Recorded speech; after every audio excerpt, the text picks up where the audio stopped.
Let's get on to our next segment. We go in to three different African countries and find out what some papers are saying. We'll be right back. Stay with us. Headlines across Africa. Headlines across Africa. Headlines across Africa. Headlines across Africa. Okay, so let's begin with Rwanda. Yep, and this one says it took a small television station in Texas, in the U.S., to expose Rusesabagina's fraud.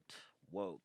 The New York Times complicity. This we're reading from the New Times in Rwanda. Now, it's all about for the last few months, the New York Times has been churning out some stories of the most outrageous falsehoods and anti-Rwanda propaganda.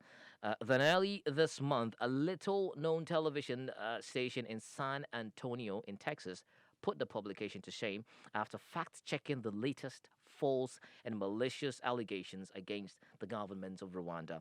Now, on June 5, 2021, this year, the New York Times published a story accusing authorities in Kigali, the capital of Rwanda, of denying food and medicine Paul Rusesabagina, an inmate on trial on charges of terrorism. Now, the entire fiction is based on information provided by Mr. Rusesabagina's family, who reside in San Antonio, Texas. I mean, if you don't know the story, why don't you just go ahead and do your proper fact finding? You know, you can just put out falsehood out there. And you see, it goes a long way to tarnish the image of the country in what you call it, at large Africa. Because, I mean, I remember when, President Kagame talked about if it's about issues of justice and an African is manning the situation, it's not justice enough. I mean, who who is the best person to judge a case? I mean, if it's coming from an African, then it's not well judged enough. Says who? You know.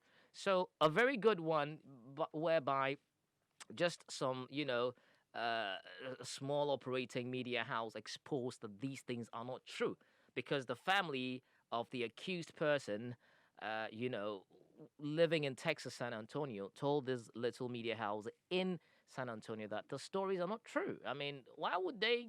The guy is being charged for something, so his innocence or guilt, should be proven, and he has to be present. So if they don't give him food and medicine, and if he dies, so what's the use of charging him?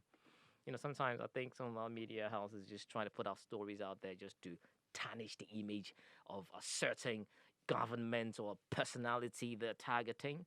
Please, I mean, we can do better.